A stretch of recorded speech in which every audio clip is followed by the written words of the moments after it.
Welcome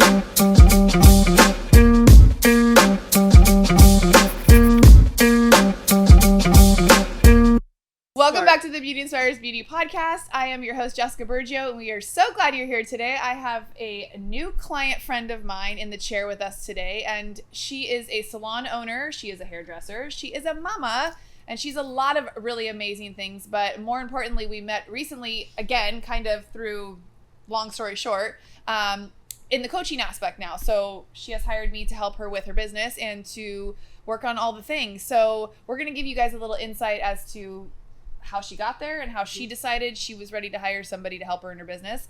But we've shared so many fun stories. We were trying to discuss like what we wanted to bring to share with you guys. And, you know, Courtney brought up some stuff about how, you know, we're pivoting in the salon and what that kind of looks like right now. So welcome to the show. Thank you for being here. Thank you. So we have a friend that we go way back with, I don't know, 10, 12 years ago, maybe even longer than that. Yeah. Probably about that. Yeah. Yeah. Yeah. Tell us like where you're at and what you're doing right now. I know it's a long, like everywhere it's hard to start with people right now because we've been through so much over the last couple months. Yeah. Like a rebirthing here. Yeah. So it's like, where the fuck do you even start when you're talking about it? Seriously. Yeah. This is the show you can cuss on because it's my show. Yeah. Thank God for podcasts. Yeah. No filter. No filter. So you own Ashen Salon, which is do. in La Jolla, California. We're in San Diego. Yep. And you have a team of how many people? So going into quarantine, we had a staff of 22. Okay. I have a staff or a team of 6 stylists now. 6 out of 22 are still there. Yeah. Wow. So I have a team of 10. Okay. Okay, so 6 left. You have 10 left. Yeah. Got it. Yep. So 6 stylists, manager, front desk, and myself. Wow. Yeah. Crazy. That is crazy. So, quite the transition. Yeah.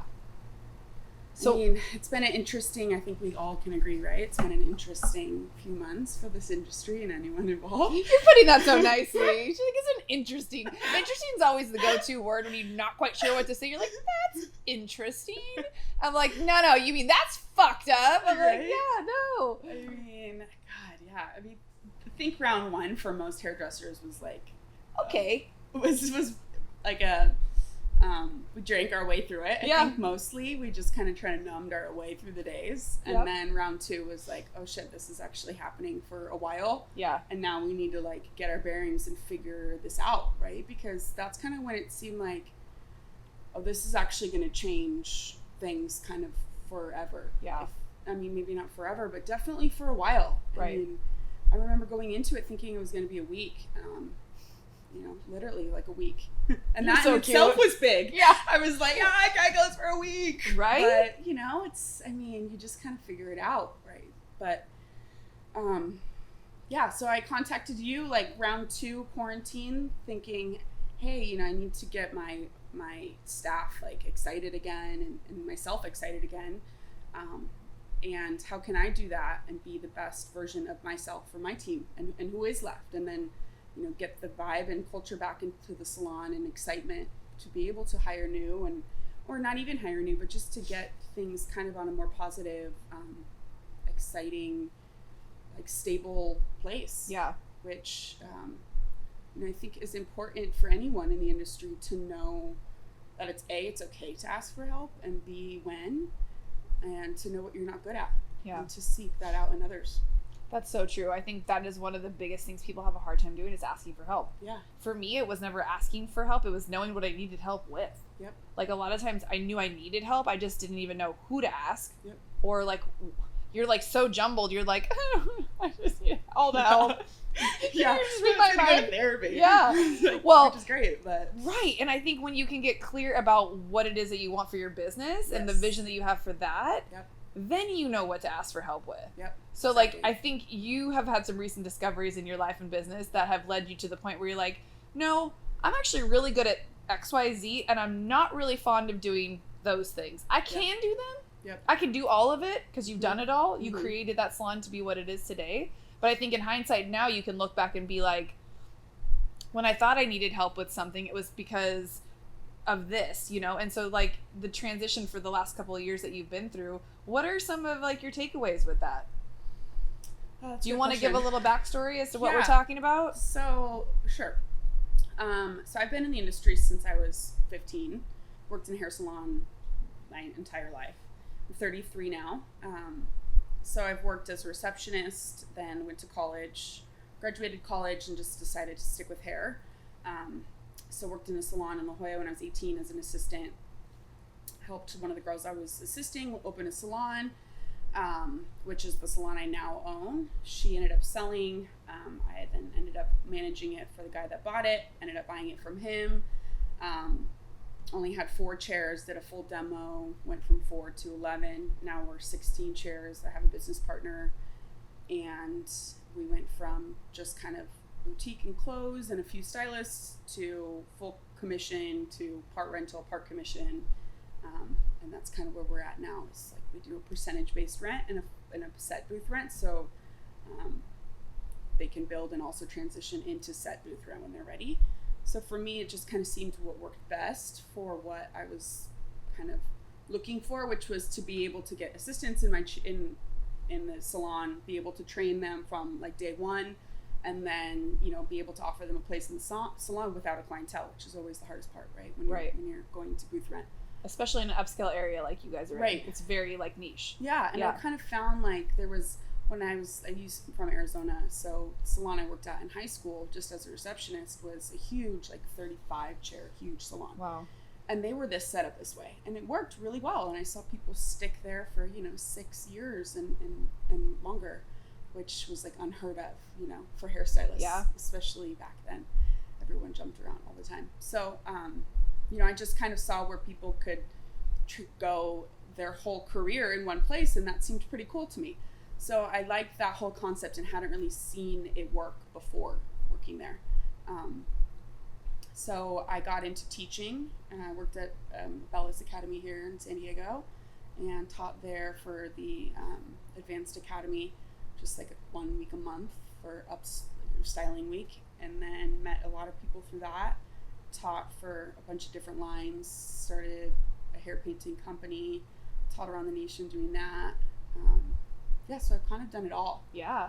But yeah, so interesting to be where we're at now. Yes. So take us back a couple years ago when you decided that you could use some help in the business. Yeah, so I feel like this story resonates hard for a lot of people that have bigger salons, because a lot of us that are salon owners started out behind the chair. Mm-hmm. And so the salon owners that I know that have expanded or grew their team as far as like ownership or partners were working behind the chair and running the salon, which is a lot. Yep. It's a lot. Yep, it's a lot. And I think our biggest mistake is where we start and then it just transforms into this big busy thing. We're still behind the chair and we're busy, and it just kind of gets a little bit out of hand, kind of unorganized, and we're not making the most organized business decisions, and our personal and our hair and all that kind of gets combined, and it doesn't really become a business, right? Yeah. Because that's not really where you started it, right? Where it comes to when you're really busy and you just kind of get overwhelmed. So luckily it was a good problem. Yeah. And if you do run into that problem, it's nice. It's important, I think, that you take the time to realize that it's a good problem. Yeah. Right? Because so many of us, we do get, and I realize this in quarantine too, is like you get overwhelmed by being busy and you forget that you're busy. Yeah. Which is what we all strive to be. Totally. Right? And you want to be busy, and then you get so busy you don't even know what to do with yourself. I can't do anything. I need a nanny, and I need a housekeeper, and I need an assistant, and a business, which, is fantastic. But I think it's really important to kind of sit down and really delegate, what is important that you need help in and what's not. Yeah. What are you spending more time on, and where do you want to be spending more time? Right. And I think that's kind of where you come into play. And I think that's what I wish I would have had you, 10 years ago. To I wish I would have had me 10 years ago too. But it's hard, it's like we're creative people, and so much of us just want to make our team happy, and we end up not making any money and just driving ourselves into the ground, and that's no way to live or be. So it was this fine line for me about having a business, running it like a business, and also making money and being able to be behind the chair and have a good team that, right. could come to work and drama free and have a cool place to work with an awesome staff and go home. Yeah. So that was my goal, was just to be able to create that space. And I feel like I did that, which is pretty cool. That is pretty cool. Yeah. You did a lot of big things. Yeah. Yeah. What a career you've had so far. Yeah. And only 30. I know. So that's crazy. Yeah, pretty crazy. Just had a kid, so that's interesting. Yeah, it's not interesting. You don't get when you don't know what to say. That's interesting. As little humans, you're like, what the fuck am I supposed to do with you now? You're interesting. Yeah. That's been, How old is she? She's 11 months. 11 months. Yeah, you're in it. I had her, and then went to the salon for I think 3 weeks, and then quarantine hit. Oh gosh. So, yeah, kind of crazy. Wild times. Yeah. So pandemic, baby, business, loss of staff, loss of staff, business, and yeah. then, the relaunch of both, which I think we all can agree. The best part kind of quarantine and Corona is like, I think it's going to make our work speed or pace or vibe more enjoyable. Yeah. For the long term, and I think we'll learn to make that work for us financially and in whatever aspect that may be for you individually. But I think it all made us kind of take a step back and maybe financially to get rid of some things or get rid of some expenses to be able to make it work. And I don't know about you, but I've totally loved working less hours or less clients in one day. Absolutely. I don't know. You always double booked? Always. And, like slammed That's people. at 2 stations. Yeah. Same. Yeah. And it was just like boom, boom, boom. And I found myself like never being able to have a relationship with not just my staff, but with my clients, because I was talking through the mirror to them, but there was 10 things going on behind me. And I, to be honest, was more engaged with that than I was what the conversation that I was having in front of me. And that's so bad to admit, but it's true. I fully started to like watch myself pull back and let my assistants take over conversation. Yeah. And I do feel like at some point you have to protect your energy. Like if you are managing staff and you do have a busy salon and you are cranking out, like it's hard. It's like knowing what you need help with, right? Do you get a second assistant, or do you just raise your prices and not do as many people? Like that's what I think everyone has to make their own choices and their own decisions on how they want to run their business. But what I've noticed now is everybody's feeling that feeling now of going back. When we had our first reopening, a few of my other clients, we went through this whole, we're going to time manage and we're going to protect our energy and we're only going to work these hours. And then after, when we reopened, they were like, yeah, that's cool. Yeah. Thanks for teaching me that, but I'm not going to do that right now. I'm going all back in, right? Yeah. And within like a couple weeks, they were so burnt out. Yeah. I was like, the financial part is, who didn't need to make money during that time? Obviously, right? Like, and I'm all about grinding when you need to, but for the longevity of your business and your well-being, like that's just, I feel like so many people are having to like pull back a little bit. Yeah. Because it's just not, you can't do that. Yeah. You can't do it for too long anyways. Yeah. I was trying to think too, as a salon owner, right, that has people, we might make money off, obviously, business off of the money that others make, right? Yeah. That's the reality of any business. You have to start to think, okay, well, if everyone can only take 3 instead of 6 stylists or 6 clients per day, then obviously my profits are going to go down, right? So who's going to see the repercussions of this long term, right? Will it be the clients, or will the staff make less money, or will the business make less money? Will this be something where we'll be able to charge more and people will kind of understand that, hey, they're only able to take 3 clients versus 6. So yeah, the prices need to equal that out. Yeah. And the clients will just kind of hopefully in time understand that, which I hope and I think that that's going to be the case. I do too. Which is fantastic, because to be honest, I think the opposite is a little bit unhealthy, and how we were operating and how it's always been told to do, it was not successful for it's not sustainable to have sustainable. Yeah, exactly, for it's fine success. When you're in your early 20s. Yeah. And you don't have a husband, and you don't have a kid, and you don't have anything else you have to worry about. You get to work at 9 or 10, and you don't leave till 8 or 9. Right. Like, I think we all did it. Like you said yes to everything, and usually early in your career that's what you have to do. Yeah. But there comes a point where 15, 20 years in, like you have to like look at your well-being as to like, do you want this to be sustainable through your 40s and 50s? Right. Like, And that's how I ended up getting into the coaching, was like, I needed something that let me be away from behind the chair, home more, home for dinner. Like, it was affecting my personal life, my family life, my kids. I wasn't able to go to my son's sporting events because I had to work every Saturday. Yeah. And I remember one day my mom was taking my son I dropped him off first thing in the morning, and she got to take him to soccer.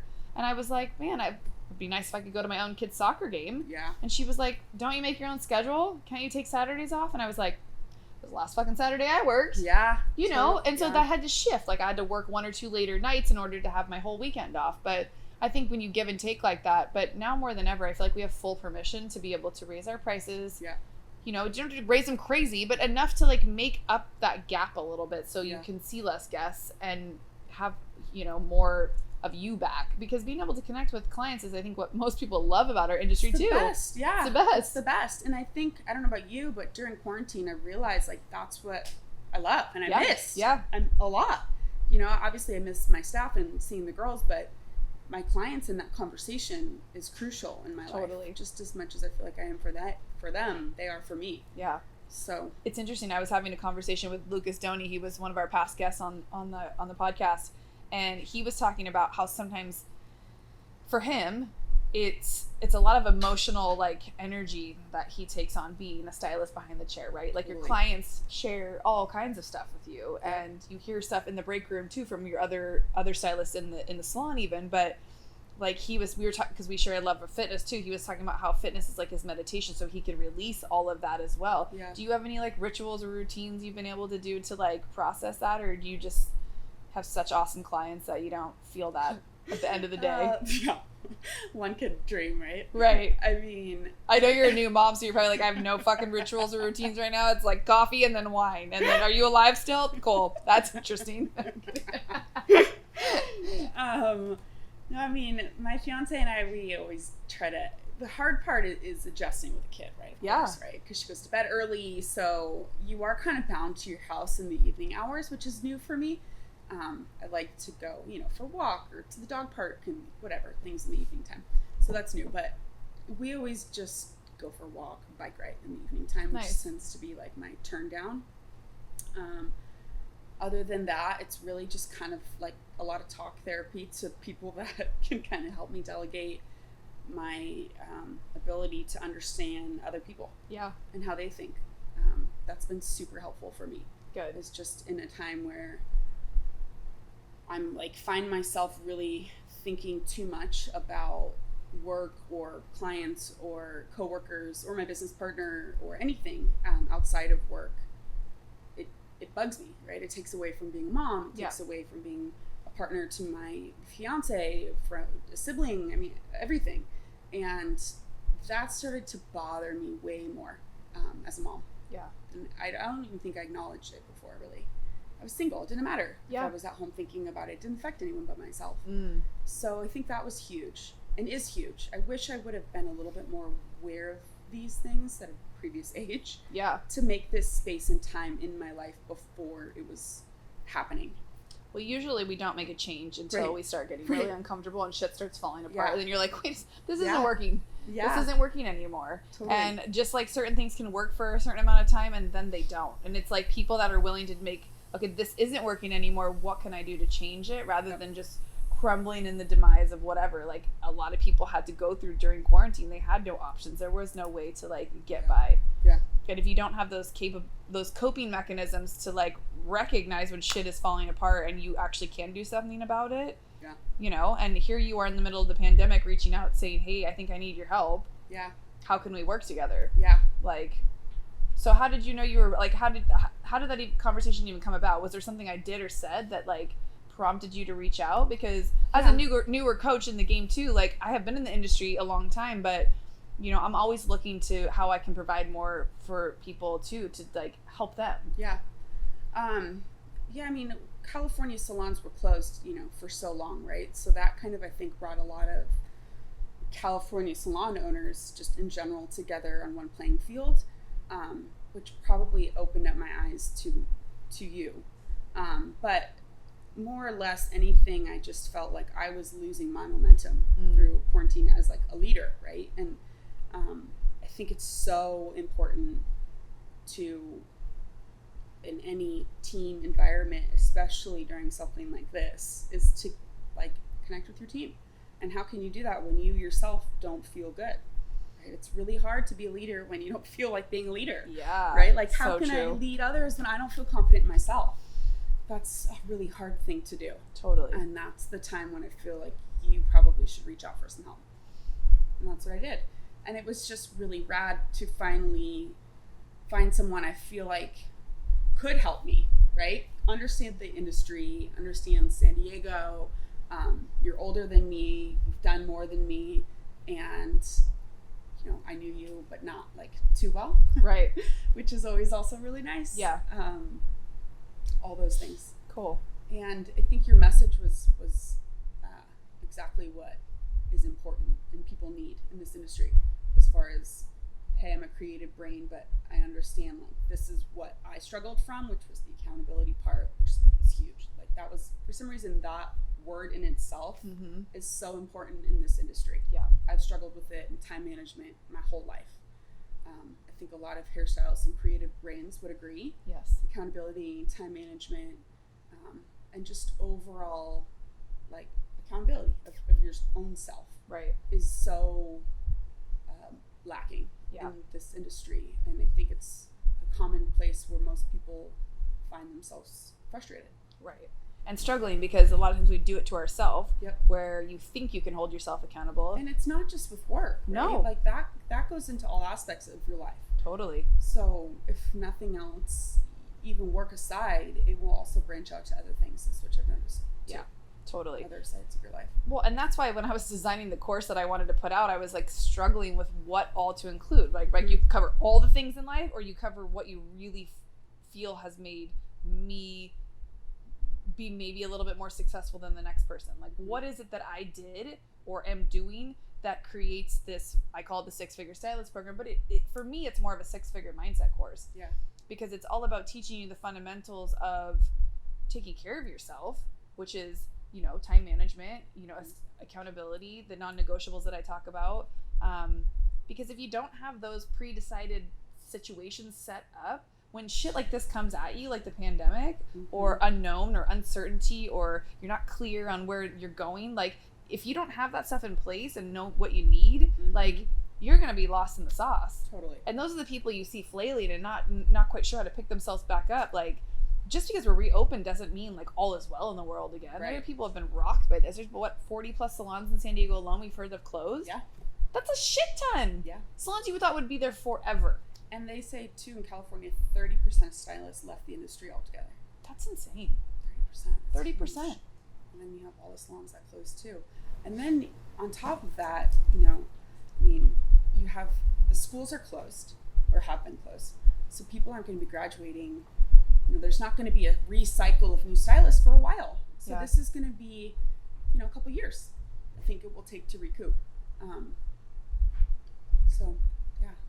think it's far more of a change this whole Corona and COVID thing will have on our industry than we could have ever anticipated. I know, and it will be interesting to find out what will be to come, because I feel like we're going into busy season, which is the holidays. Yep. But the holidays look so different. I mean, if you are anywhere near where I live, which is in Pacific Beach, it still looks like Party Town, USA. Like, some people just still don't give a fuck. Yeah. Which, for people like us who we've been shut down, I'm like, just wear your goddamn mask so we can all get back to work. Like, I don't care if you think it works or if you don't think it works. Like, I don't really give a shit. Like, let's just all play the game so we can all go back to, like, somewhat of a normal routine. Some normalcy. Yeah. Yeah. It's just wild. Yeah. So what are your goals moving forward? So I know you and I have talked personally about stuff, but as a salon owner, you've been in the game a long time. I feel like your mindset has changed on what environment you want to be in. Like, where do you see yourself in the next couple of years? Well, that's a good question. I think I've tried to change that way of looking at things and go more towards like the next 6 months. Yeah. Because coronavirus has kind of thrown that whole like day-to-day kind of thing is where you have to kind of view it like that, right? Because everything has changed so drastically. I would have answered that question completely different 6 months ago. 6 months ago, yeah. Honestly. So it's hard because so much is still unknown. I would say, my goal right now is to just kind of keep the staff and team as motivated and into hair as possible, and try to incorporate some education and get people like you and other people in the industry that are in San Diego and local excited and around each other as much as possible, and then just try to kind of keep it stable and not too businessy. That's kind of, I mean, it sounds stupid, but no, it doesn't. I get that. I just want to keep it stable right now, and everyone feel no change. Yeah. I think the change part has been so hard that I really just want to keep it with my team, get back into the swing of things, and then, you know, we'll rehire and kind of relaunch. But I want to keep what I have super like taken care of. Totally. I really want to make sure that the ones you have there still feels super supported, taken care of, excited, stoked to be there, stoked to come to work. Yeah. I feel like that's my calling right now. That's huge. And I mean, I didn't create this saying, but it's, what is it, easier to take care of the people that are still there, that want to be there, than to try to like fill new shoes, like, or to like mourn what you've lost, right? Yeah. I think like we have to just let that go. Yeah. Unfortunately. Which is hard. That's a big pill to swallow. Yeah, you guys were a thriving, revenue making salon, and then gone. Yeah. It's wild. Yeah. So I know one of my friends, she shifted the word pivot. Like, how have you had to pivot in 2020? She's like, how have you had to reimagine things in 2020? And I'm like, I really love that verse better, because pivoting sounds so like, what are you going to do? And then like reimagining is like, I think like pivoting is for the ones that had to just work from home. Yeah. Like you just went from here to there. Yeah. Yeah. You're like, that's okay. We have to do more than pivot. Yeah. We had to like recreate, reimagine, rethink everything. Because it wasn't 100%. Like, let's say, even if you're a personal trainer, you could just teach online. Well, we can't just do hair online. Yeah. There was no happy middle ground. It was like you either could or you couldn't, and it was illegal. And then people were talking shit to each other in the industry during that early few months when we were closed, like, to each other, knowing that they were stealing each other's clients. I mean, it was so gnarly. I had to get off those forums because I just couldn't. I was trying to stay informed, but then I also couldn't get involved because I was getting so upset about everything. And then again, the unknown part of how long it would be. Right. You know, I mean, I just had to like put my phone down. I didn't look at social media for a long time. It was horrible. Yeah. I mean, and I think too, the whole being a team is exactly what everyone's telling you not to do right now, right? Is to avoid a lot of people in a big space or any space. Yeah. So it's exactly what we have is what we're kind of being told to avoid. So it's pushed our industry and everyone in a group space or any salon environment to be super independent, think super independent, which is the opposite of what we're trying to kind of build. I'm always like, when I asked you that question earlier, that's like kind of a general interview-ish question, you know, like, where do you see yourself or what's going on? But like in reality, I've had to just slow down too and stop trying to think of step 500 and just what am I doing today that can help me move forward tomorrow? Yeah. Versus the big picture, because I'm a big picture person. Like, I want certainty. I want to know where I'm going. I want to know the plan. I want to know all the things. Totally. Typical type A. Like, what's interesting.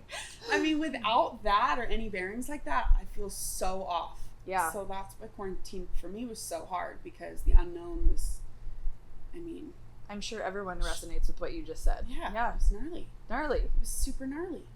Well, I'm grateful for it because it gave me a chance to like work on what I've been speaking about for the last couple of years, which was starting this coaching business. And then it also allowed people to like have time to look around and see, hey, who can help me? So like, there's been a silver lining to a lot of things. And you and I have talked about personal stuff that has silver linings to it too, because that's what sometimes bringing a fresh perspective in can do for you. Is like, at our first sit down, it was kind of like, this is it. This is what's going on. This is how it has to be. And I was like, by the end of our meeting, it was like, well, what about this? And you're like, well, what about that? Yeah. And that's what's good about bringing people in that like have no vested interest in the business, have no emotional connection to it. Yep. I want to make sure you're happy, but like if I left that lunch and you didn't take my advice, or that wouldn't affect me. Like you want to talk to people who are going to give you a fresh set of eyes, or give you a chance to see things in a different way. Like Lucas was just, I recorded 2 today. So Lucas today earlier said something, you'll love this.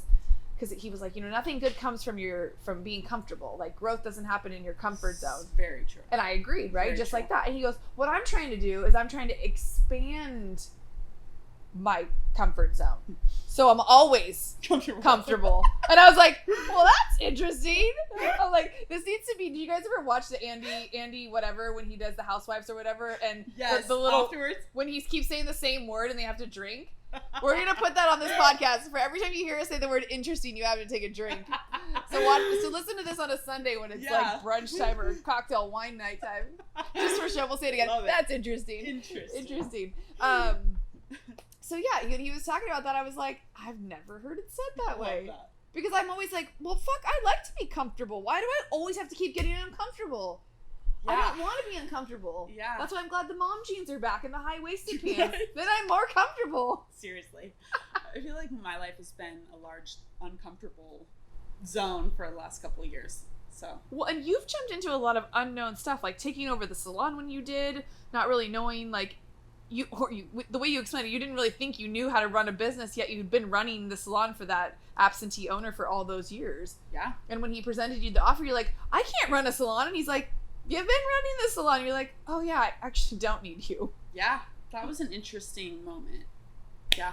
The whole thing was interesting. I mean, how random that this guy in Kansas buys a salon in La Jolla and never stepped foot in it for 3 years. I mean, completely just hands off this random thing. And I ran it totally for him, remotely, obviously. And he was like, I want to sell. I'm like, okay, to who? Certainly not me, right? I've only been running it for you for 3 years, so you wouldn't want to sell to me. That just never crossed my mind. I mean, why would it? I was 23 years old. So when that whole thing happened, I think it had to happen that way for me to be a business owner. It's like jump in, balls to the wall, or nothing at all. Yeah. So I had nothing to lose. It was all just gonna do it. So, yeah. Wild ride. Crazy. So I always like to ask, because when I got into the industry, my mom was very against me going to beauty school. Did you? Yeah. I know you had a different transition because you were. Yeah, that's a great question. Yeah, but there's so many myths about like stylists or people in the industry. Like I was talking with my girlfriend about lashes, and like you don't grow up thinking that that's a career. I don't think we're told that. Like that's an option. It's like, no, you're going to college, you're getting a degree, you're going to go get a real job. Yep. Like, what are some of the myths or things? I mean, what is your perspective on that? I mean, do we still hear that, or is that just like from our generation? Well, so when I was in high school, I grew up in a pretty like well-off area, and it was just super competitive, right? What school are you going to go to? What car do you drive? That kind of thing. So it was so competitive as to what college you got into, right? That's when like Facebook was only around if you were in college. Do you remember that? Mm-hmm. You only could have Facebook if you had a college email address. Oh, I didn't know that. Is that how it started? Yeah. Interesting. So it was just this big, the question was where are you going to college? And so I was working at a hair salon, and I was like, well, that seems pretty fun.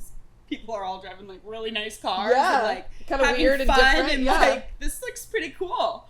I think I could do this. And actually, one of the girls that worked there, Jessica Anderson, she now owns a salon here in San Diego. So I knew her since I was 16, but I was just a receptionist there, and she was a stylist. And we ended up connecting like 10 years later, and she ended up working at Ashen, like years ago. Crazy. But yeah, crazy small world. But so I initially, I told my parents I think I want to do hair, but I knew that they had wanted me to go to college. So I got into SDSU, which is what brought me to San Diego. Came out here and had done college classes in high school, so I had a really easy load of my freshman year in college. So I told my parents I think I wanted to go to hair school in San Diego for my first year, and they're like, yeah, that's fine, but you can pay for it. Shit. We'll pay for your 4-year degree, but we're not paying for this. We're not going to pay for that too. Yeah. I'm like, wow. So they wanted me to work for it, right? They were definitely trying to push me away from doing hair in any way, right? Because that just wasn't something that people made money from. It wasn't a career. It wasn't a well looked upon industry, like at all. Certainly especially wouldn't be considered then lucrative. No, not at all. Not at all. Yeah. But I think I knew that it could be, and I knew that the potential, obviously, because I was seeing it all around me and working, in the salon.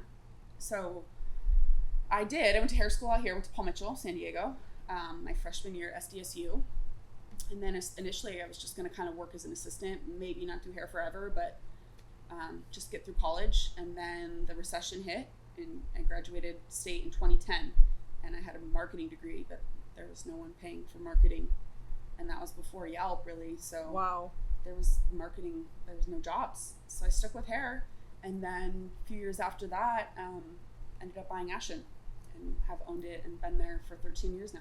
Do you think that any of your college education helped you run the business? I do. Okay. Do, definitely. I will say, yes. And I do feel like it gave me some knowledge that I wish hairstylists got in hair school. I really wish and think that it would be super beneficial for there to be like a basic business class in hair school. Amen. And it's so frustrating that you guys have to spend your time in hair schools to this day doing perms and, you know, like hot oven curl sets. Yeah. In 2020, but no one teaches you how to run a business. No one teaches you how to write a business plan, what an IRA is, what an ROI is, like anything. No one teaches you how to set up anything for your life, how to even do a business license, or what an S corp is. I mean, the most basic things that we spend thousands and thousands of dollars and so much time after going to hair school to just try to figure out. Yeah.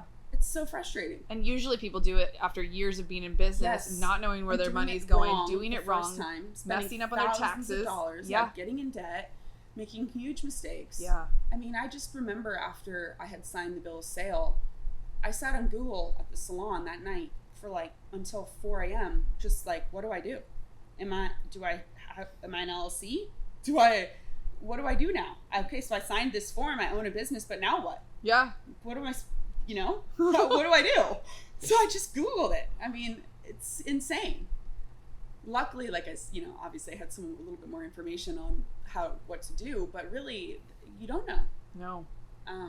And that's what I'm trying to change. That is like my whole mission behind creating what I have. And it's funny because like the first course that I've created is not a business course per se, but I know that is so needed. And I know like my goal is to get into beauty schools to like at least have that be one segment of the class, like where you spend at least a week where you go in and you teach and train on that, just so they have an awareness that is something that exists. Because had you not been introduced to it by your parents, or you went to college for a little bit, or you got into marketing, like you're not going to know. And most people don't start off saying I want to own my own business, and if they do, they don't mean I want to run it like a real business. They just want to have their own chair, their own studio. Right. But even then, you don't know whether you're coming or going. Totally. Yeah. Yeah. And that should like kick you in the ass. Yeah. If you're not paying attention. Totally. And then the whole, you work for a company or corporation, right? You have a baby, you would get pregnancy leave. Yeah. You are sick, you get sick leave.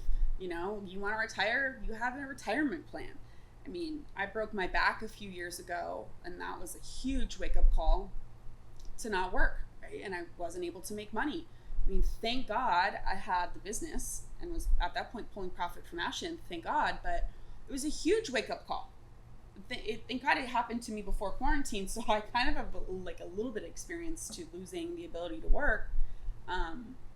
But, I would have just, if it was previously, I would have been screwed. Yeah. So I wish someone would have told me, hey, get disability insurance, right? Like, I hired a financial advisor, and he told me to get life insurance, which would cover if I hurt myself, and that was not true.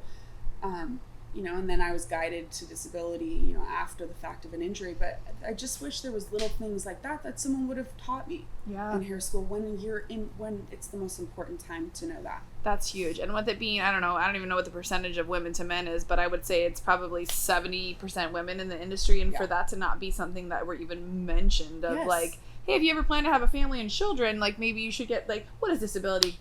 50, 60, $100 a month, if that. It's super cheap. Yeah. And if you ever get injured, you just it pays you money. Like regular insurance. Like normal insurance if you can't work, right? I'm 20 years in, I still don't have that. I probably should have that. So those little things, and if I had it, it would have covered through quarantine. It would have covered through my back injury. It would have covered if you're snowboarding and hurt your wrist. If you are young and you want to do hair and you want to snowboard, you should probably get really good disability insurance. Side note. Like little things like that. I wish someone would have told me.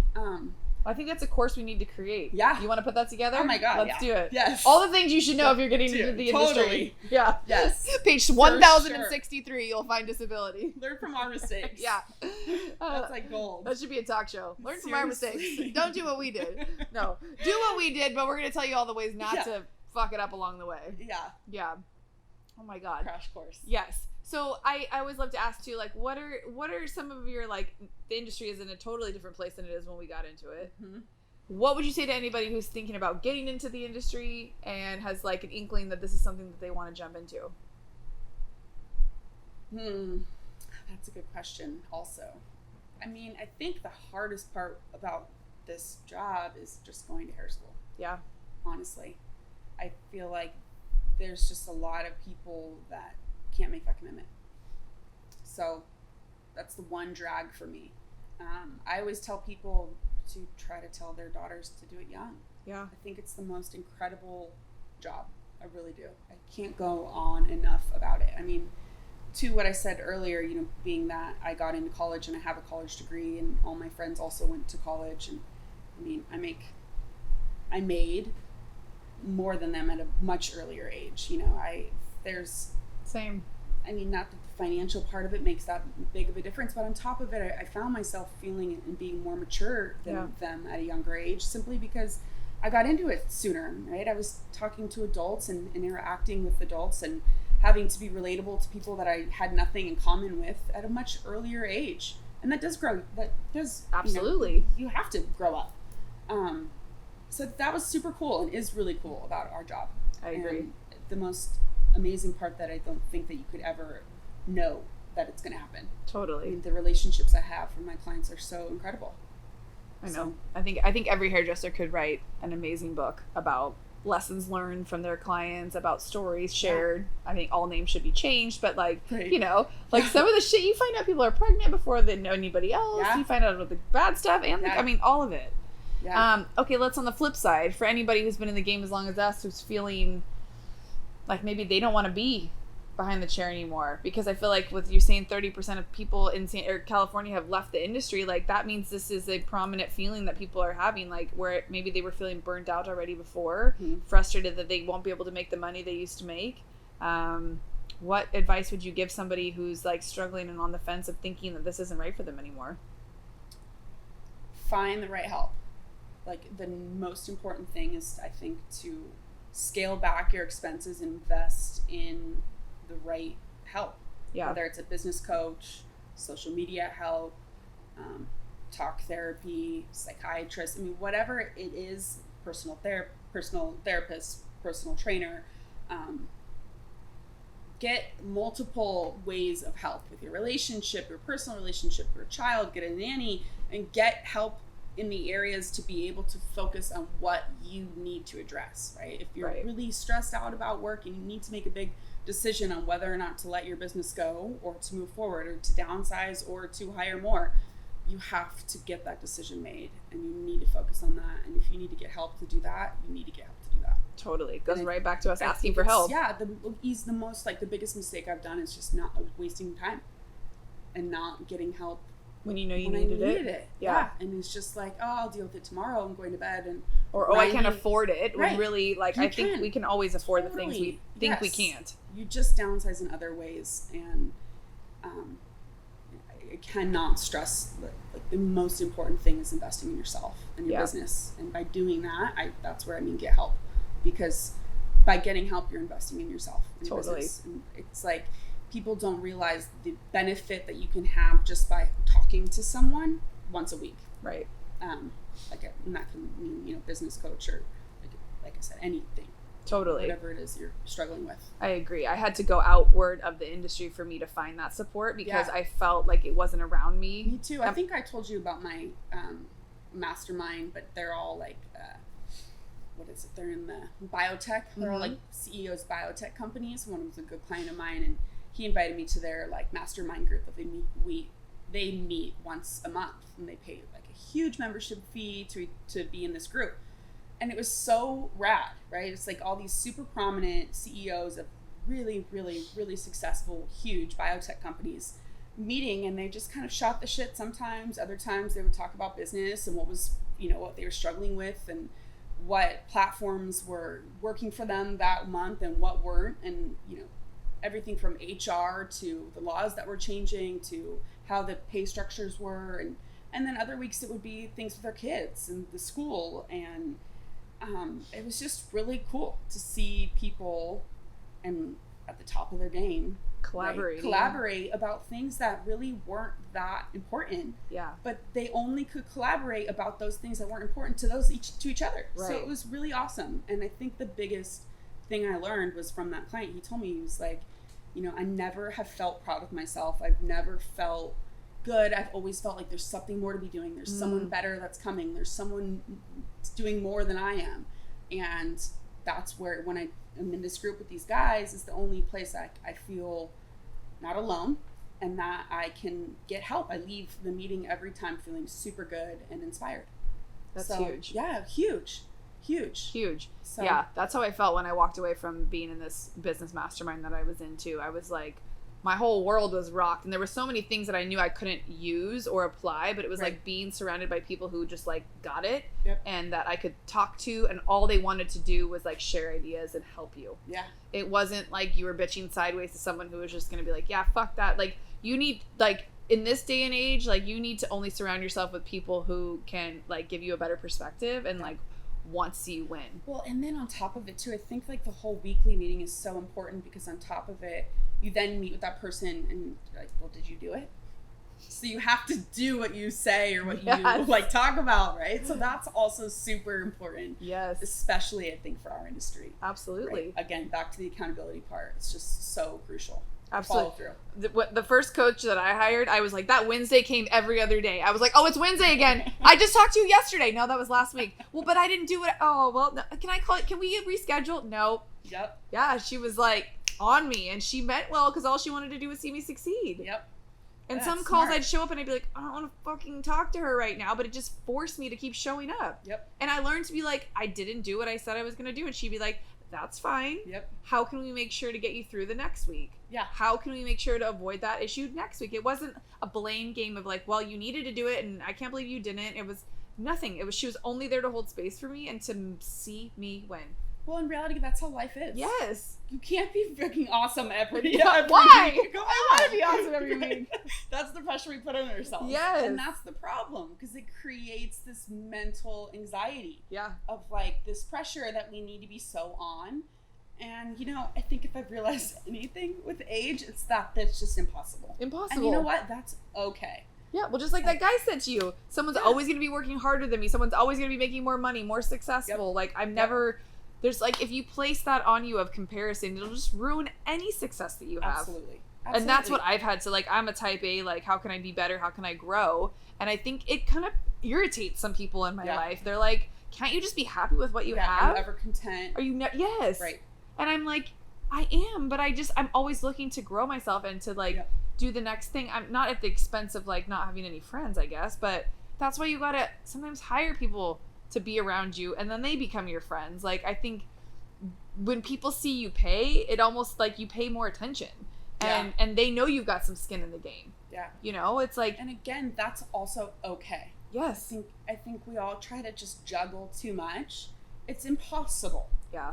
It's just gnarly. I mean, the expectations on us in today's society is just crazy. Yeah. So I think that I've gotten really good at being okay with not showing up to a lot of things. I love that. And, you know, again, it's like I just have to be really good and on at where I'm at and where I'm on. Yes. And like letting go of the other stuff. That's huge. So yeah, like my hands are much better in a couple pots versus like 15% and too many. Oh, I resonate. There was like a year of no's for me. Like, I think Shonda Rhimes wrote the book A Year of Yeses. I think she was newly single and trying to get out in the mean streets, but sometimes like for me, saying no has been the biggest blessing. Totally. Because I always want to make everybody happy. Yep. I always want to say yes to everything, but at what expense? Like, you're just sucking your soul out of your life, and you're like, if you really don't want to be around certain groups or around people, like, you got to know, like, it's okay to let them down. Like, they're not even gonna notice you're not there anyways, and they'll eventually stop asking. Yeah, it's like, are you more comfortable sitting at home on your comfortable couch with your family versus being in an uncomfortable situation just to say yes? Right. No. Right. Too old for that. Yeah. And 2020 has taught us anything. Like, you got to pick and choose where you're spending your energy, because, you know, I can only wear that mask for so long. Right. Exactly. I'm like, this breakout is not working for me. Stupid mask. Do I want to wear a mask and potentially break out? That's where I'm at. Right? It's like yes or no. It's not fair. No. Well, I'm excited to see where you end up in the next couple of months, but I'm honored to be able to do this work with you, and Stoked, I think we're gonna do some magical things here in the future. I think being able to work with other hairdressers for me has been like a big blessing, and it's brought so many cool people in my life. Like our clients are one thing, but like our industry is like one of a kind. Well, and honestly, it's really cool to see you doing what you're doing, right? And Thank you. Having a salon, doing the coaching, podcast, all this. Like I love all this stuff, obviously. I mean, I listen to podcasts nightly. I've always thought about wanting to do one and all these things. So it's just really cool to have connected with someone that's doing it and then also, you know, branch out and hopefully kind of be able to help some others in this industry and through this time. Totally. Well, we will definitely be bringing you a round 2 with Courtney because we're going to be working together for the next couple of months. So we'll have more stuff to share. Today was just like an intro to the life in coronavirus salon ownership and all the things. So where can people follow you on social media? Ashen Salon or Courtney Resch Hair. Okay. I don't post a ton, but you know, Ashen Salon's doing pretty good. Ashen Salon's good. Yeah. It's good. Check it out. Yes. Okay. If you guys had any fun takeaways from today's episode, please tag us or share them. We'd love to know what you thought. Yes. And if you have any future guests that you'd love to see on the podcast, please let me know. And we'll see you on the next